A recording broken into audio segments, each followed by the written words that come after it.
Welcome back, everybody, to another episode of Candidly with Coffee. We back. We're back in the pod. Back in the pod. Excuse me while I open up my Celsius. Try to give you guys a laugh today. Maybe talk about some controversial topics. Who knows? Really? Do you have some ideas? No. I'm just waiting for you to throw something out there. I do my part. You have an agenda? No, you do. And then we talk about it. How do you know we're going to talk about controversial things? I don't know. I'm just saying, possibility, personal, controversial, you name it. We talk about it all. Okay, I thought maybe you were coming to the table with some topics today or something. No? Nothing? Aliens landed in Las Vegas recently. Oh, okay, we can talk about There's that if you want. There's a cop with the body cam footage with something coming out of the sky.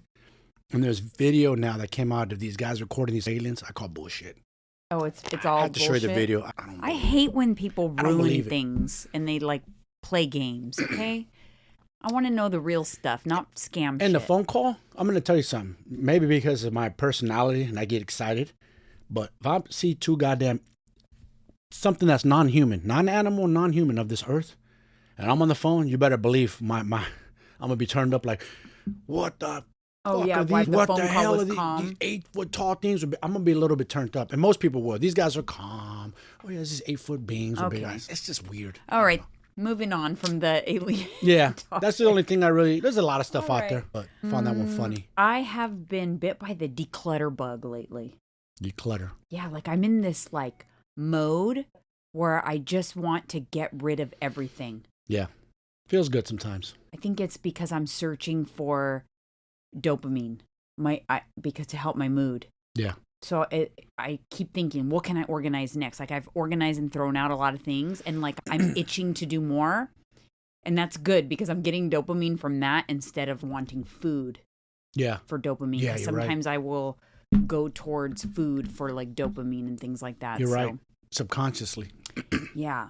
Start snacking out of control. Yeah, so the problem is this for you guys. When I get like this, and when I finally decide to organize something, then I'm neurotic about it, and then I want it to stay clean or stay organized, and then I'm more on top of it, and you guys drive me a little more crazy. Yeah.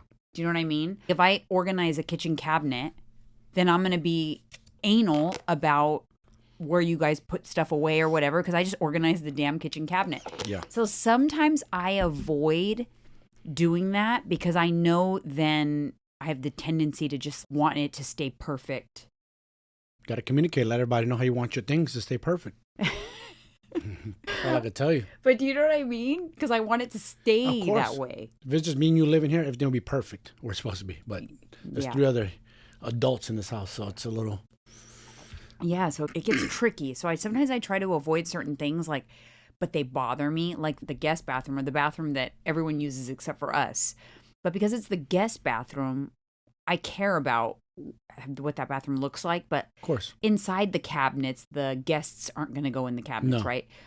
But I know that they're not organized because it's not my bathroom. And I want to organize it, but then I know I'm going to be neurotic about it and then want to check it to see... you guys, it's... Again, communicate. To be in my shoes. Yeah. But at the communicating, then I just am I'm constantly communicating that I'm annoyed. That's what communicating means. It's to be in my brain is a difficult place, trust me. Sometimes I have to avoid things that I know are going to be triggers like that. I don't know. Anyways, I'm trying to channel my low mood to decluttering instead of... Because I've noticed on days that I want to overeat, most of the time lately, especially because I've been doing things for appetite control, it's not my appetite that's out of control, but I still have the tendency to want something. Yeah. And it's when I'm in a poor mood. Gotcha. I think that goes for a lot of people. Yeah, because we're searching for the dopamine, and getting to pick your favorite treat is like a dopamine hit. Yeah. And so I've been trying to channel that to other things because my hunger's more controlled. Because I'm doing the berberine, which helps me with my post-meal hunger. I know that sounds weird, but that's what I've noticed. The berberine, it's not some magical thing that makes you forget to eat. That's not happening, but it does make you satisfied with your meal. Takes the edge off a little bit. Because it balances your blood sugar, and I do notice that. I have been taking it for a couple weeks now. Have not experienced any other side effects. I know people are experiencing side effects, like gut health stuff. I haven't. I've been totally fine, but I went into taking berberine with good gut health. If your gut health's not in order, get that in order first, but it's helping me so far. Yeah. And you guys, I almost, and who knows, maybe it will still happen, but I was contacted by Good Morning America, and it was legit, like actually Good Morning America. They came across, I have a couple of videos on TikTok that went viral for berberine, and they wanted authorization to use my video in a segment on berberine, and then they also wanted to reach out for an interview. But I'm not sure if, because I didn't respond right away, I'm not sure if I missed the boat. I haven't heard back, but maybe you might be seeing me on the television. It's soon. definitely a hot topic around berberine because I was reading about it in what's that newspaper? WSJ over on the East Coast? WSJ, Wall Street Journal. Wall Street Journal. There you go. Yeah, I was reading about an article real quick. It didn't let me read the whole article because you have to be a member, subscribe. But I was talking about berberine. I was like, look at that, berberine's a hot topic. Yeah, it's hot right now, but you know what? It's not like. And people say, oh, nature's Ozempic, and that's why I tried it. Like, oh, I want to really see. Listen, it's not, if you are not actively monitoring macros, I don't think it will greatly impact how much you're eating. It will just help you if you are monitoring it. It takes the edge off, especially if you are somebody that tends to pick after meals or crave sugar after meals. It means that you are probably, maybe if you're insulin resistant, I think it could be beneficial for you because it does kind of balance that blood sugar response to your meal so that your meal is satisfying and you don't get those cravings. But it's not magical. It's not some like magic thing. It's not. And sometimes it might work right away. Oh, I'm feeling it. I'm not hungry. And then after a while, it ain't going to work. Because like you say, you got to be careful not to balance it. Don't go overboard. Like I think people would take extra dosage to see. Yeah, well, they're thinking it's going to be like an Ozempic, and it's not. Because Ozempic, literally, you do not eat. Like I have a friend of mine, her husband, large volume eater. She said that he has like a coffee for breakfast, a half a sandwich for lunch, and skips dinner because he is just not hungry. And I always say it's a double-edged sword. It's a good and a bad thing because now you're robbing your body of nutrients. Your body still needs fuel, still needs nutrients. Yeah, if you have some stored body fat, it has some things to dip into. However, that is going to be an issue for like over time. As you start to deplete the body fat, it's going to be an issue with losing muscle for sure. 100%. If you're not eating protein, stuff like that. But that's the difference. Berberine's not doing that. Okay, but I also don't think that Ozempic, that's good either, because then you have to force feed. You're going to have to force feed because you have to eat more than a half a sandwich. Yeah, that's not going to cut it. Especially if you're, for a man. I'm not sure how big he is, but a man needs way more than half a sandwich. So I'm not sure if that's I don't know. Maybe it just depends on your dosage or whatever, but pretty cool though about Good Morning America. That's super cool. Right? God, I wish you would have caught him at the right time and they did an interview. That'd be nice to have. You know what's funny is they were trying to get a hold of me during Coach's Chat. I was doing my Coach's Chat and I don't check my email or like my phone is like not on for Coach's Chat. And I was like, oh my gosh, I missed the boat. Of course. Why it's always something so important that could be super important. It has to happen right when you're in the middle of something. You know what I mean? I don't know. Hopefully they hit you back. Yeah, maybe. It'd be nice. Yeah, but I guess that's how it happens. I guess your video goes viral and then the news picks it up. And of course. Cool thing about Good Morning America, though, is it's nationwide news. It's not even local news. No, it's nationwide. So that's crazy. Yes. Imagine your face plastered on Good Morning America. How many people, I saw Jeanine today. Oh, my God, I know her. It's crazy. Yeah. It's weird. I've seen friends on TV, news, and it's a trip when you see them like, damn, it's my boy right there. You know that I once was in a TV movie. Yeah, you told me that. I was, you guys. A TV movie. What was the name? A TV movie. I think when I was filming the movie, it was going to be called New Memories because my paycheck had the New Memories name on it because I saved the stub for a long time.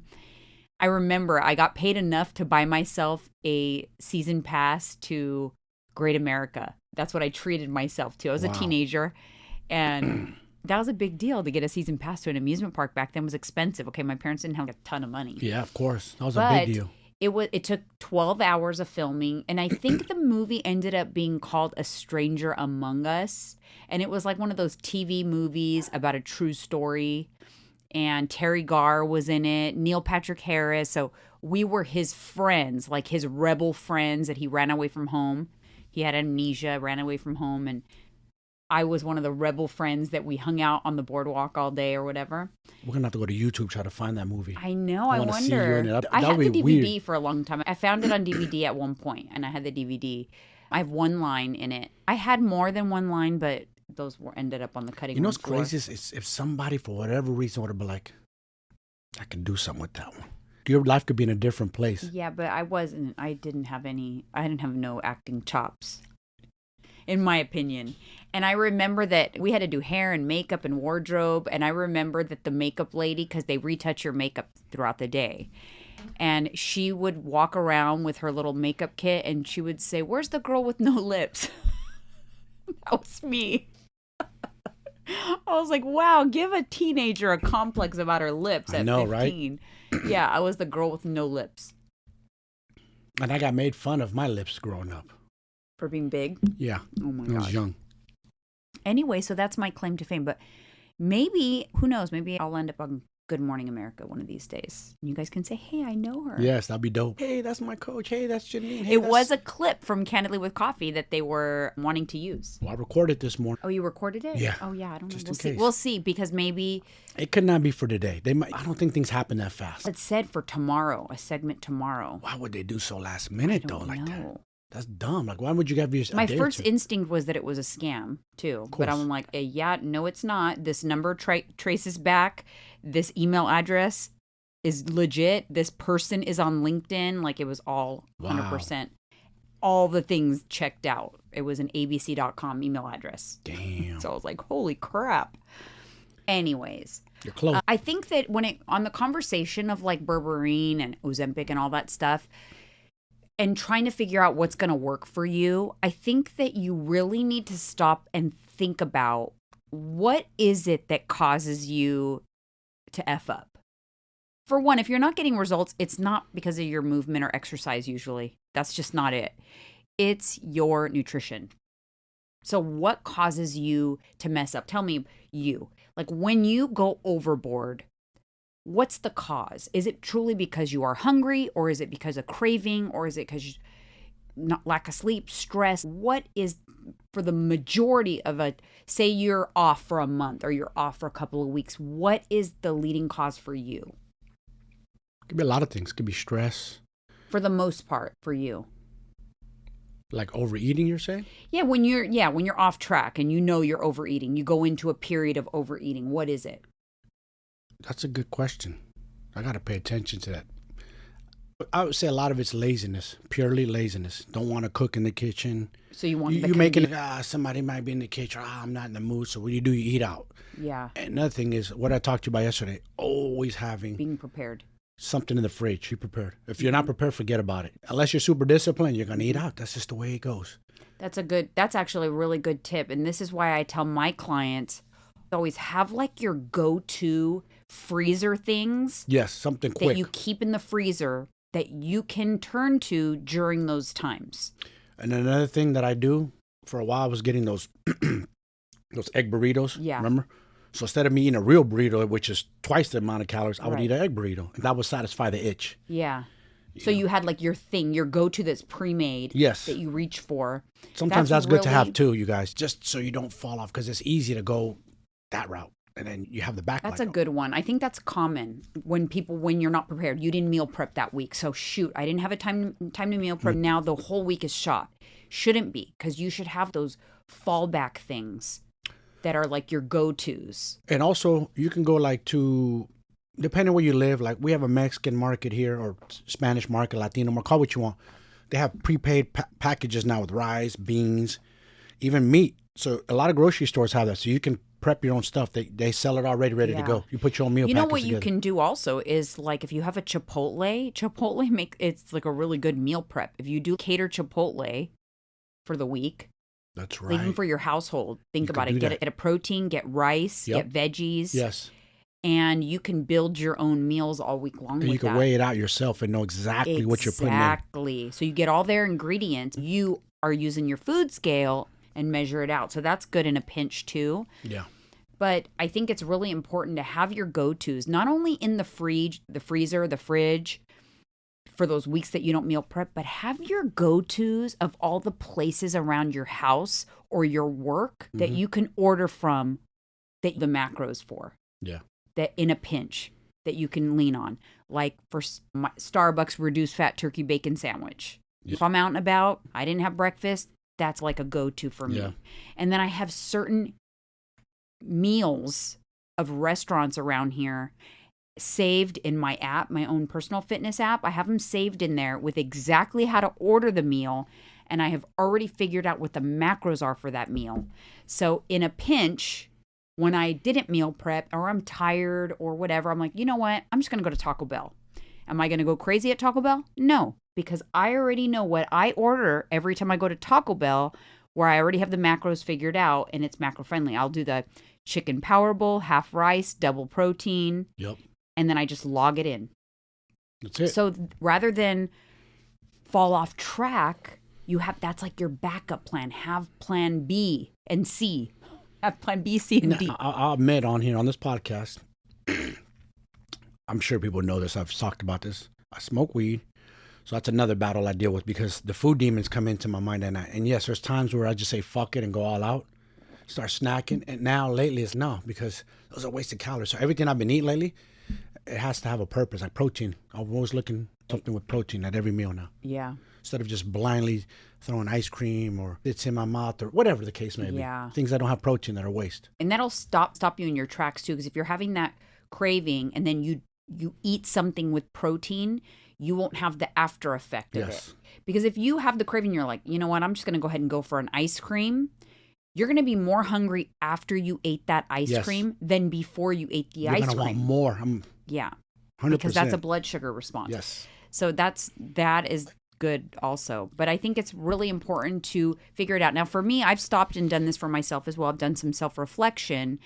And usually my issue truly is that I just have a very large appetite. Yes, you do. So I have to find ways to control my appetite. So for me, some of the tools that I use to control my appetite are a fiber powder. So I get this one from Amazon. It's called It's Psyllium Husk. And it's just fiber powder. It's 4 grams for a teaspoon. And I put it into my 1UP Nutrition Kickstart and I just take a shot of it, right? What it does, and if you test this out, it's cool. If you leave it in a cup of water for even 2 minutes, it will absorb all the water in the cup and it turns into this jelly substance. That's what's happening in your stomach. It fills up your stomach, so it slows down gastric emptying, which is one of the things that like Ovi does and Ozempic. What's that? Slows down gastric emptying. That's how it works. So fiber powder gives you like that effect of like a weight loss drug, honestly, and it keeps you fuller longer, and that really helps me. So I do that, and then I also do lately. I have also been incorporating 1UP Nutrition Make Her Lean fat burner. That helps me in the morning. It takes the edge off and it just helps me get through the first half of my day. And it does help with my appetite. And it almost does help to the point where I forget to eat. Like, it's very effective for me. I had forgotten. Usually when I do a cut, I incorporate a fat burner again. It's something I cycle in and out of my life because I'm obviously not cutting very often, but when I do a cut, it does help me. Yeah. It doesn't burn fat or whatever. For me, it helps me with my appetite. And then I've also been incorporating the berberine so that my meals are more satisfying. My small meals during the week are more satisfying. And that's what works for me for my appetite. Now, the problem is, recently, I've not only been struggling with appetite, I've been struggling with the low mood because of the menopause stuff. So that I realize is, okay, my appetite's controlled. Why am I still wanting to eat? Yeah. Because I'm searching for dopamine. I'm trying to crawl out of a low mood. And Yeah. I've realized that recently. Oh, wow. And so I need to figure out ways to boost my mood. And so for me, some of the things that work, going on a walk outside, getting sunlight, Yes. music, Yes. reading books, and organizing and decluttering. Those are like my top things for boosting my mood. You know what's good too? When you go sit out there with the dogs and just sit under the sunshine. Yeah, Get it's some sunlight. Get vitamin D. Yeah, so it's getting sunshine. So Fresh air. sunlight, decluttering, reading, music, those are all things that help me. They are actively helping me right now, and I don't know, I'm feeling better. That's good. Yeah, so you have to just be really in tune with what your particular issue is. Now, if your issue is you're a cravings person, like you're craving things, I do think berberine would be a good option for you, because cravings are usually a result of like your insulin resistant, PCOS, or blood sugar imbalances, or you're eating things that you're not eating balanced meals, you're eating naked carbs, which I call when you eat carbs by itself. Yes. Then you can do things like berberine, because berberine is going to help control the blood sugar, and also check on your sleep, because cravings usually comes with poor sleep and managing stress. And people always say, like, how do I manage stress? You know what? It's different for everybody. Everybody's different. For me, Yeah. I must work out. That's one of the things that I do. I have to walk. First thing in the morning is cold showers, which I've been doing since December. What are we at? June, July. Going We're in 7, 8 June. months. First thing I do, my ass up and get that my own dopamine rush from Yeah. the cold. And then after that, get ready and go for the walk and get that vitamin D. It helps a lot when I'm on that walk, thinking, clear my mind. Yeah, I love it actually when I get a chance to do it. Yeah. The other thing that I think plagues a lot of people is weekends. Weekends they do good all week long, and then they just blow it on the weekends. I know it's dangerous. You have to be aware. You can't do that. You think, oh, Friday comes around, oh, cool, I'll start getting a little loose. Again, I'm guilty of that too. You start getting a little loose. And then Saturday comes, you get real loose. And then Sunday, sometimes you can't control the urges from Saturday, because most people have cheat meals on the weekends. Then you continue it, and you can't do that. Yeah. You really just have to think, like, every time you F up and you overconsume, you are dipping into that deficit that you're creating. It's not once you create the deficit, okay, cool. No. I did good all week, so I have a deficit. Yeah, but if you dip into it all weekend long, it just wipes it out. You just ruined, you just have a maintenance week. You ruined your whole good week for a day or two of just whatever kind of eating. You have to have some kind of care. You can't just go crazy. Yeah, what I find that I've been enjoying lately is I get like a filling main meal that's like on the cleaner, lower calorie side. Like I love a good salad or whatever. And then, but I enjoy like my little treats inside things. Like I enjoy the chips, and I enjoy having an ice cream treat or donuts or something like that. Yeah. But my meal itself, like I tend to like my lower calorie, cleaner meals. And then you fill up on that stuff. And then there's not as much room in your appetite to mess up. Yeah. Especially, and I still do my appetite control stuff on the weekend so that I don't go too crazy. Me personally, I prefer to eat meals that are filling if I'm going to be going cheating, because donuts are so empty that I can crush 6 of them in a row if I really wanted to. Yeah. You have to have self-control. Oh, so could I. 100%. Easy. So you have to have self-control. 100%. Like I can't smash 6 burritos. 1 burrito, I'm stuffed. I'm good. That's about as much as I have in me. And that's going to last for hours. Sometimes it's good to also... you have to think about what type of person you are, but sometimes it's good to just have the meal that you really want, have a nice big meal, and instead of avoiding having the meal because you want to eat all these little things, because the little things are all going to add up. Yeah. If I just have the burrito, that burrito is going to keep me full until the evening, and then all I'll want is like a little ice cream or something. Yeah. But if I don't have the burrito because I want to snack on this and snack on that, I'm going to snack all day long, and it's going to add up to way more calories than if you just like went in on easy. a burrito. Those empty calories add up quick. Very quickly. A couple handfuls of chips, a couple donuts, some nuts, adds up quick. Ice cream, quick. Yeah, the days that I do that, I know I end up eating a lot more, a lot more. It's funny because so many people were commenting on my videos lately, my full days of eating, because my calories seem lower, because I'm going anywhere from like 1,300 to 1,500 during the week. And people are so concerned that I'm not eating enough. First of all, I love that. People are so concerned. I know. Why? I want to know the psychology behind humans are always so concerned about other humans. They freak out about like volume of eating, but they don't freak out when someone eats too much. They just freak out when people eat too little. Yeah. Or if I could, or not to get off topic, if I have a margarita, this whole cup's full of tequila, alcohol, perfectly fine. I have a Diet Coke. Oh my God, the chemicals in that are so bad. Shut the fuck. But I mean, You in know what I'm terms saying? of the food volume, though, look around. Exactly. Nobody is under eating around. Listen, you guys, not Okay. to be mean, but America, just look around. Walk, next time you go out in crowded places, again, not to be an asshole or dick or insensitive, but count how many big ass people on your hand, and count how many in shape people. I'm you just see. saying, like, do I look too thin? I'm not too thin. I'm not like No. deathly skinny or anything, so I'm not under eating. Yes. If I was under eating, Bones I would be would be showing. too thin. Your face would be sucked in, like you just cut weight for a fight. Trust me, you'd be able to tell. Yeah. But I balance out my volume on the weekends because I have higher volume weekends, and because it's easier for me to eat less during the week because my day is structured and very busy.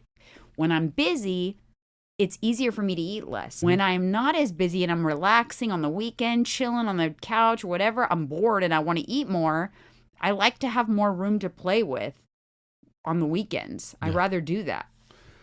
That's what works for me. And I'm not under eating by any means. I've never had a problem with under eating. Do you know that Japan has an extraordinary amount of people alive over the ages of 80, 90, and 100? And they attribute it to their diet. First off, their portion control, and they eat a lot of veggies, a lot of like broths, and a lot of, seafood. That's their main. They don't eat a lot of red meat. And they're attributing that for them living longer. And their culture, communities, like only 3.5% obese rate. Japan. That's crazy. And we're like in the fucking, what here, 70s, 80s probably? Yeah, it's nuts. Dude, that's crazy. I was watching a TikTok about this fitness trainer. She said she goes on walks, like hikes in the mountains, and she frequently sees older people do it. Yes. And she makes it a point to ask them, like, how are you doing this? This is hard for me. How are you up here hiking? Because she's trying to collect data on like, how are they at 75, 80 years old doing these walks? That's and good. the answer is usually very consistent because I do it every day. I never stop doing it. I've been doing it for 40 years. I've been doing it. One man said I walk 6,000 miles a day. I just walk 6,000 miles a year. Oh, see? And again, that's the same thing the Japanese, the video I was watching said, one thing that they all do, either they practice martial arts, which is a form of Tai Chi, they move a lot, and they cycle a lot on their bikes. That's what they do out there. Where Americans were in our goddamn car all the time. And right to our desk. And they walk from your desk to your car, and that's it. Especially now with a lot of people working from home, they're moving Even less. I think that's the most important thing to remember, and is you have to keep moving. Then you never stop moving. Because once you stop moving, then that might be your last time. That might be your last 5-mile walk. Yep. You know what I mean? Like you have to just keep going. Come hell or high water, you keep going. Even for me. So I don't know if you guys, or if I talked about it on the podcast, but the incontinence, I did. So I've been struggling with the hormonal stuff and like with incontinence. And so my doctor is recommending potentially getting a surgery to correct it. So what the recovery is for this type of surgery, and it's 6 weeks of no exercise. And I'm like, I don't know if I want to do that. That's a long time. That throws you way off. Because you really have to make sure you don't because it's got to heal. It's basically creates like this internal sling for your bladder. And that has to really properly heal before you work out. Now I need something like that, but it empties my goddamn bladder out so I don't wake up through the middle of the night peeing. Well, they have that. It's called Flomax. It's medication. Oh. It's called medication. My dad takes it. No, I just He want surgery takes to be one and Terazosin. done. Because now I got to rely on that for the rest of my life. Like, They don't do surgery for that. I know. And I'm just saying, I wish there was. Because your issue is different than mine. Mine is actually like a leakage, like a leaking. It's crazy. It's different. You know how if you sneeze or whatever, maybe you probably don't understand, but for a woman, if you sneeze, but if you hold yourself right here, you won't pee. If you hold yourself, you're giving yourself a sling. You're applying some pressure. I remember when I was pregnant, I would hold like my stomach so that I wouldn't heard a pee lot of myself. women pee when they're pregnant. Yeah. They can't help it. Yeah. So it's like that, but it's an internal sling that they create. But I don't know if I want to be like out of commission for 6 weeks. I'm not going to just resort right away to the procedure. I want to try different things first. Yeah, that's a long time. Now, it's not even the whole, I got to work out to burn calories. It's how it makes you feel, the workouts. You know what I'm saying? That's the most important part. I'm worried about like my mental state. Yeah. That's a tough one. Yeah. Maybe you could work around it. No. Walking. No, because you got to think it's going to put pressure on that area. You have to completely, like 2 weeks, you're completely off your feet. Ooh. And then 4 more weeks before you're cleared for exercise for the most part. God, I got to speed that up. That's a long time. You know what? Okay, I'm going to totally switch topics to something else. Switch it. I want to talk about, not that, and you don't have to watch Real Housewives of New Jersey to get into this topic. It just had me thinking. I've watched part 3 of the Real Housewives of New Jersey finale reunion. And Teresa, remember Teresa, the one who went to jail? The prison? Yeah. Yeah. She has this new husband, and he is, in my opinion, like a total narcissist, like manipulator. I can tell by looking at her and the way she's responding, she is completely like oblivious to who this guy really is. We just talked about that yesterday, how we're happy your daughter's not with a guy like that, because sometimes they get tunnel vision. Yeah, you can see it. Like, she's blinded. She is blinded, and and several times throughout the throughout the reunion, she kept, I had nothing to do with that. I don't know. He handles that, or he did that. She's letting him handle everything in her life. She learned nothing from her past. But it made me think, what are the warning signs of this type of to me, he is a classic narcissist. Did she make him sign a prenup? No. Oh, my goodness. She's stupid for that one. Dude, I know. You built up your empire. So I'm making a prediction right now. Give it a few years, but that relationship is going to crash and burn, and she's going to have tail between her legs. Oh my gosh, how did I not see it? He is a complete narcissist, in my opinion. So I was looking at what are the 5 most common characteristics of a narcissist. I think we use the word loosely these days. It's just one of those words. Everyone's a narcissist, like Tom Sandoval and Scandoval, narcissist. But I think he is as well. Define it, though. All right. So, five common characteristics. They have an inflated ego. Yep. Those who suffer from narcissism usually see themselves as superior to others. They have a lack of empathy. This 100%. Lack of empathy. Yes. Need for attention. Repressed insecurities and very few boundaries. Those are like signs of a narcissist. I also noticed that in narcissist relationships, like new relationships, they tend to want to alienate you from other people that you're close to. Yep. They kind of want to isolate you for themselves, and then they groom you. And they love bomb too. In the beginning, and it scares me because Teresa keeps saying she's in a love bubble because he's love bombing her right now. The crazy side is going to come out later, and she's going to do everything in her power to hide things for a long time because it's going to be hard for her to come out and admit that everybody was right around her and she was wrong. Do you think her daughters see this too? Her daughters up No, on but game? I was listening to her on a podcast, and she said something that resonated with me. She said that she goes, I was talking to my daughters, and they're like, I've never seen that side of Louis, because they watched the episode and they saw him on the episode. And what they're seeing on the episode is not how he acts at home, because I think at home he's love bombing all of them. He's super kind and behavior. Caring. But the real colors come out. The real colors have come out on the show. Yes. With the outsiders. I think that's a huge red flag that they said that. Those shows too, man, I feel like they're marital suicide. Like your marriage is, you're putting out there to the world. they see one way, there's another way, and it blows up like it's gonna No, blow but up I in her think he face. targeted her because she's on the show. He wanted to be famous and rich. And this and all fool of wants that. now he's a clout chaser. He wants to be on the show and on TV, huh? He's probably like loving the little fame he's got. He's Like changing him. I think he's a complete. I don't know. He is. He sought her out and set this whole thing up, and this is gonna go down bad. Her brother. But get it along just with him? made me think about. Can you imagine? I've never been in a relationship with like a true narcissist.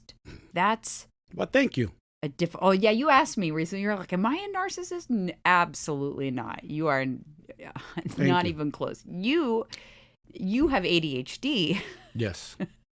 Thank you to you who told me that I have it. Now I never you- knew I had it. Now you can recognize it, right? You recognize those moments.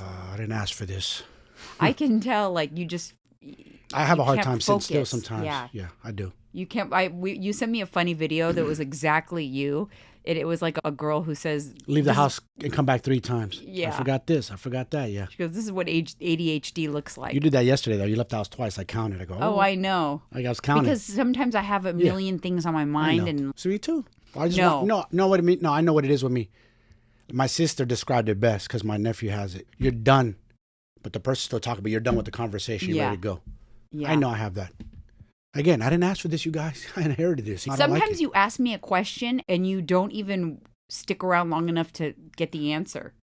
You're already on to the next 3 things. I'm like, stop, focus. Hey, ADHD. Can I take medicine, man, or what the fuck? ADHD, you smoke weed. That's what you do. It does tone it down. Yeah, it probably does a little bit.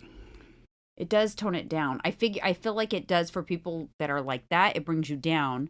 But people who don't have ADHD, it ramps you up. It does the opposite. You're right. Some people say they'll have a hard time falling asleep on weed. Like, I'm up. Damn. It does. I've heard that before. It has effects. I don't know. I feel like I don't know.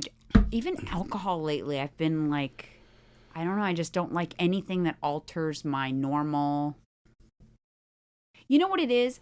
When I am not in, I only like things like that, like weed or alcohol and altering myself when I'm in a good space. When I'm not in a super smart good space, when I'm moody or down or stressed, I actually avoid any of those things. I don't like it. Those aren't things I turn to when I don't want to have a drink if I'm having a stressful day. I want to have a drink if I'm happy, the sun is shining.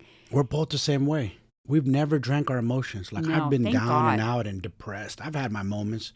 Never turned to the bottle. Yeah, I Once. don't. Only drink like we're at lunch. Good day. Sunny Yeah, if I'm in a day. good mood. If I'm in a bad Yeah. mood, I don't want to have a drink. I feel like it makes it worse, or like it makes me forget about it for a time period, and then like when it hits you 10 times worse. Yeah. Wait a minute, why am I upset? Oh my gosh, I forgot. Like I don't think I touched alcohol for a few months after my mom passed I was away. gonna say we both did the same exact thing after both our mothers died. Went right to working out immediately right Yeah. after. Yeah, I didn't And I go to think the that's bottle. a good thing. So we're not using those things as a crutch. It can be a very dangerous Of course, to use those. you're kind very of things. vulnerable after you're losing your parent. You know what I'm saying? You're Yeah. broken inside. You almost don't give a fuck. Excuse my friends. You want to go with them. You know what I'm saying? I want to go with you too. You just can't. You feel so deep and dark that Yeah. you just feel like you're never going to feel happy again. Yes. Ever And again. it's dangerous. And if you add alcohol to that fire, you put Right. basically, or pills or any kind of drugs, you're just going to take you down Yeah. bad. I know. Almost happened to a family member of mine. Started going down bad. So I was looking into back on the narcissist thing. Having a narcissist parent is very difficult too, and it's important to recognize the narcissism. If you have a narcissist parent, then you have to think about how to deal with them. Let me tell you this. Don't waste any time trying to change a narcissist parent, because you cannot. You cannot change them. You have to just recognize that they are one, and then you have to set boundaries. So what are you saying? You have a narcissist parent? He has narcissist tendencies. My dad Your does. dad? Ah.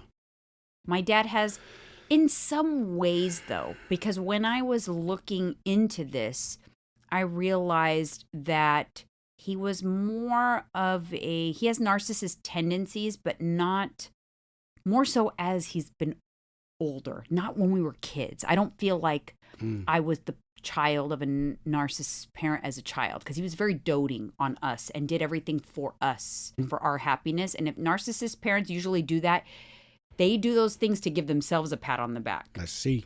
You know what I mean? Yeah. So, but I think maybe it manifested more as he was older, and I think it maybe is manifested more as maybe as he was a husband or towards like other people. But he definitely has narcissist tendencies. What you're supposed to do with narcissist parents, you have to set healthy boundaries. You have to build a support network. Either you go to therapy or you have a confidant that you can vent to and just let it out, because it helps you to deal with it. Exercise and meditation. I feel like exercise is the end all be all cure for a lot of things. It So is. if you're not exercising in your life, you really tire need the to. mind out, man. Calm those thoughts down. And it even said here in this article that I read, do not try to change them. Narcissists cannot see themselves as they are. They believe they are right, and everyone who disagrees with them is wrong. Trying to change them will just cause you more pain. And do not ever try to get an apology from a narcissist. You're not going to get one. You won't get one, period. So I wonder if there's any correlation, not to get off topic, with like short dudes who have big egos sometimes. They're short. They compensate. You know what I'm saying? or just people that have, I wouldn't just say short, but people that have because it's an insecurity. People that have a deep We knew someone that way. insecurity from their childhood, usually, it manifests in narcissism sometimes. Yeah. Whatever it may be, whether it's their height, whether it's something about them. Because a lot of times, though, maybe they were bullied as a child, and then that bullied child becomes like a person of power, like police officer. Facts. And then they got the power. It's And usually they wield it back.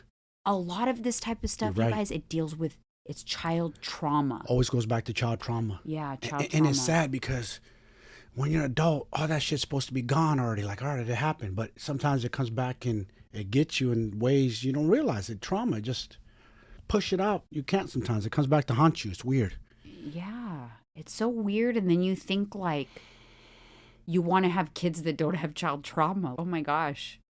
Do my kids have child trauma? They probably do. It's you can't be like holier than thou and think, oh, not my kids. They don't have. They probably do, because they come from a divorced family. Yes. And I don't know what that's, because my parents didn't get divorced, but it must be horrible. Yeah, neither me or you know what that's like. Because think about yourself in your child self. Yes. As a child, if I would have had to deal with my parents splitting up and finding other people, that would have been so hard. Yes. And then here I am, I did it to my own kids. I gave my kids child trauma. Great. Your kids are adults now, and I think they understand why you did what you did. Yeah, Now they I get know. it. It's just hard because as a parent, Of course. I think that I have child trauma too, I'm sure, from different things. I just think I don't know. I feel like I handle it well. You have a strong mind. I'll give you that. You're You blessed. know? A lot of people crack. You don't crack. I try. Not saying you can't, but you're human. I try. I just feel like I didn't hold on to. I think that a lot of people in my same situation growing up, and like I had a great family life, a great childhood, but there were, of course, everybody has stuff. Dude, you went You know through what I some mean? crazy. If you told these people what you went through with your grandparents, your grandpa, oh I mean, my a God. lot of things. Every burning down. family has stuff. But I do. think that if you plug in somebody else, maybe that didn't have as strong of a mind or a different personality into my same shoes, they might have much more child trauma to unpack. And I don't feel like I do. I didn't carry a lot of that stuff into my adulthood. Now I could be like in denial. I don't know. Yeah. What do you think? My worries come from my childhood, for sure. The stuff we've been in, homeless as a family, just stuff we've gone through. You know what I'm saying? So Yeah. for sure, it's come back to haunt me. So it's just I overthink. I'm an overthinker. I overworry.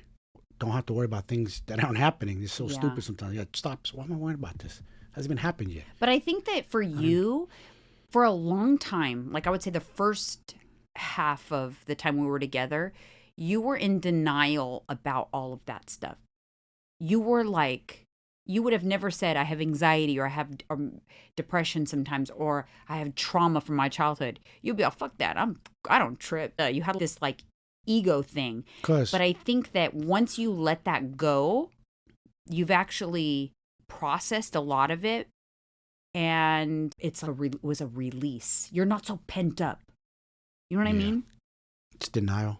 It's because you don't want to feel less of a man. I always felt like people have looked at me to a certain regard because of my background, working out in the gym. I always had a strong body. I've always been that kind of strong alpha male kind of person I do. Not saying I'm the strongest, and people always looked up and respected that. So when people are telling me, oh, you have anxiety or this or that, I'm like, that's for weenies, not for me. But yeah, like mental health, you were so anti-mental health. Yeah, fuck that. That's ridiculous. Be a man. You had like that mentality. Because I was raised old school lad. You got to be a effing man. Shut the hell up and handle it. But it's real. Now that I've gone through it, damn, mental health is for real. Yeah. I just feel from the dealing with you on both sides, because you were been both of those people. I just feel like now you see a more fragile side of me. You're more empathetic to others for sure. Yeah. But you're just less likely to burst because you release all the time. You are more open with your feelings, and so you don't get you don't blow. Your pipe doesn't blow. Like before, you would just blow up sometimes. I think it has to do, too, with, not that I know the ADHD, but you get, impatient and all that builds up, and then you and then you like my mother. You married my mother. Yeah. We're both impatient. I have her personality. Yeah. I inherited my temper from her. Probably got the ADHD from her. Got the high blood pressure from my dad's side, so combination of it all. ADHD and high blood pressure are like that. Dude, I never knew I had it. Nobody in school, no one ever diagnosed me. Nothing till you told me. And I'm like, is this girl crazy? I ain't never been on medication. And then you looked at different things describing ADHD, and you're like, oh my gosh, this is me to a T. Yeah.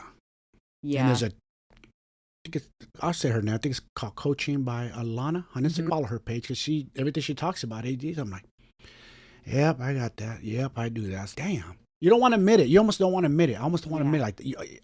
How to explain this? I'm old school Latin man. That feels like a flaw in my character, but it's nothing I can do about it. I didn't ask to be this way. You know what I'm saying? I think I want to be the strong guy all the time. It's so important to figure things out, because then things make sense. Yes. It's if you're and take it back to menopause, but if you're in menopause, but you don't know you're in menopause, and you just feel like you're going crazy, you're not sleeping good, you have hot flashes, all these crazy things are happening, your mood's low all of a sudden. But then once you realize, oh, I'm in menopause. Yeah. And then you can relate to all these other people who are also in menopause. And then it makes you just feel better about how you're feeling. Oh, this is normal. Then you can treat the different things that you encounter, and you're more just relaxed about it. Yeah. Because you're just not feeling like a crazy person. It's kind of now you don't feel like a crazy person because you know, oh, this is why I feel this way. This is why I do this. I have ADHD.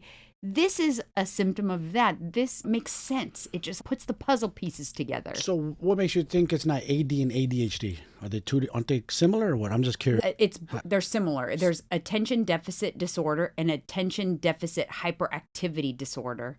There's different components to it. I think you have both. I for sure think that you were an ADHD kid. The way your mom described you. Yeah. And the things that you did. Yeah. I couldn't sit still, cutting classes, got bored easy. Yeah. And look. For many years, I told myself I was a dumb kid. I always thought myself I'm dumb. I'm not school, book smart. I'm not nothing. 48 years old, we started NASA, my hard-ass testing because I really studied and you helped me. I passed with confidence. And I'm usually nervous on tests. Let me finish. I'm usually nervous on tests. I'm not a test guy. I get nervous. My hands get sweaty. I went in there ultra confident. Once I started the test, I was like, this is the most confident I ever felt taking the test. And it's not an easy test. You just got to learn medical stuff and hearts, and I'm not going to get deep into it. But anyways, you helping me realize maybe I just put that in my head and I'm not a dumb guy like I thought I was. Yeah. Because you must. I say book smart because I do love reading books though. I just mean studying for curriculum, and I think the delivery of the teachers is not their fault. They just didn't know how to teach. And I went to a continuation school in the ghetto neighborhood in San Francisco. So are they really motivated to teach us kids? No. Inner city kids or fighting, getting into trouble? And I noticed though with you, when I was studying with you, I did have to pull you back in a lot. Remember, I'd be like, hold on, focus. How many times would I say, wait a minute, listen to me, focus. And so I would have to, you'd veer over here and I'd pull you back in. No, let's get this. And I think, again, because that's the type of studying that you needed to do, because your brain tends to keep going over here. I don't know how to focus to study. But the way you did it just made it simple. Broke it all down. Damn, I got it. It's crazy. Telling you, I've taken hella tests all my life. Yeah, always been a little nervous. Ironically, I think it's like the student became the teacher because I helped you, but Yeah. then I feel like I helped you and you ended up getting it better than me. You know what I mean? Because I took mine and then I helped you and you probably got a better score than I did. That's the irony in there. And, so it's like and out of the both of us, I have no ego to admit you're the smarter one. I don't care what anyone says. Yeah, I truly believe that right now. But why do you think that? You know what I mean? Just because you're able to do all this, I don't have no idea how to podcast.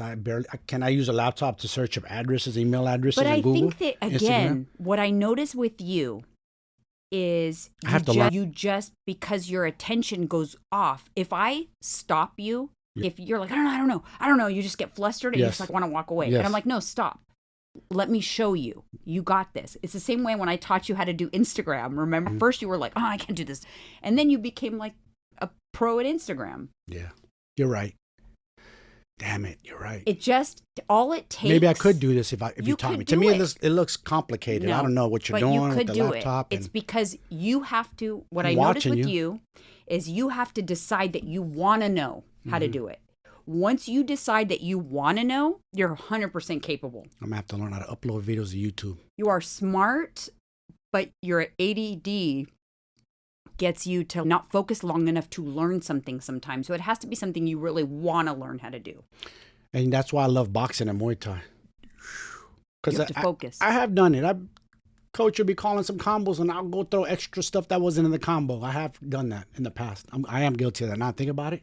Oh, really? Yes. I'll make an example. I'll throw a 3-punch combo. Jab, cross, left hook. That's it. And then I'll go a little further and throw a kick or an elbow. Like, that's not what he called, but I'll do a little extra. Uh-huh. You know what I'm saying? Yeah. Like something, I don't know. And I'm guilty. Like, looking back, damn. Yep. I do have it. Yeah. But that also is why I love it. It's the challenge of it, too. It gives me a little focus. That's why I like taking those classes. Yeah. Kickboxing, and I think so. The message for you guys who are listening is stop and think, what do you struggle with? I had this conversation with my clients yesterday. Why aren't you successful with your weight loss? Why aren't you getting results? It's the same kind of thing. What are you struggling with? Stop and think about it and try to identify it. That's how you do it. Get your loved ones to help you identify it. And then it suddenly, like, you'll have this aha moment.